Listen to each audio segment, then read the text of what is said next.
आपण निज वीडियो निजे देखुचंती कि जदि आपण देखुचंती सबुठारु बड़ भूल करूचंती। जदि आपण निज वीडियो अपलोड करके फेसबुक रे आपण निजे जदि वाच करंती आपण रीच आउ एंगेजमेंट दीटा जाक डाउन जीवो। जदि रीच आउ एंगेजमेंट डाउन जाए आपण वीडियो रे व्यू किंबा लाइक किंबा कमेंट ए सब बहुत कम आसीबो। गोटे भाई मते क्वेश्चन कले जदि आमे वीडियो अपलोड करूचु सेतिरे जहा कमेंट आसुची मु से वीडियो को क्लिक करिक तो से मन को रिप्लाई देबी। जदि रिप्लाई न देबी तो केमति कोन हबो। जदि आपण वीडियो अपलोड करले जदि से वीडियो रे कमेंट आसिला आपण नोटिफिकेशन साहाय्य जाय कि रिप्लाई देबा को चेष्टा करंतु। जदि नोटिफिकेशन साहाय्य रिप्लाई दियंती ताहाले आपण से वीडियो पर किछि भी इफेक्ट आसीबनी। आपण जदि डायरेक्ट आईडी को जाय कि से वीडियो को क्लिक करिक ता पर आपण रिप्लाई दउचंती आपण रीच आ एंगेजमेंट डाउन हे जिवो जा फल रे आपण व्यू आ कमेंट बहुत कम आसीबो। आपण सबल चेष्टा करंतु जदि काहा को रिप्लाई देबा पे चाहुचंती नोटिफिकेशन साहाय्य आपण जाय कि रिप्लाई दे परिबे। आ गोटे कथा मन रखंतु आपण को वीडियो को आपण वाच करिवे आपण जेबे अपलोड करूचंती ता गोटे घंटा परे छाडी कि आपण डायरेक्ट आईडी को जाय कि से वीडियो क्लिक करके रिप्लाई दे परिबे। जे पर्यंत गोटे घंटा हेई नै आपण डायरेक्ट वीडियो क्लिक करके रिप्लाई काहा को दियंतुनी। आपण जदि के कमेंट कला तो आपण जदि रिप्लाई दबार अछि सेही नोटिफिकेशन साहाय्य जाय कि आपण को वीडियो रे रिप्लाई दियंतु। एई रूल्स जदि आपण से वीडियो रे लगेबे देखिबा आपण को वीडियो निश्चित ही वायरल होबो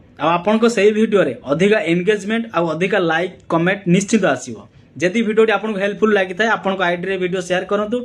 मोर जति एक्टिव फॉलोअर्स आपन को निश्चित सपोर्ट करिवे।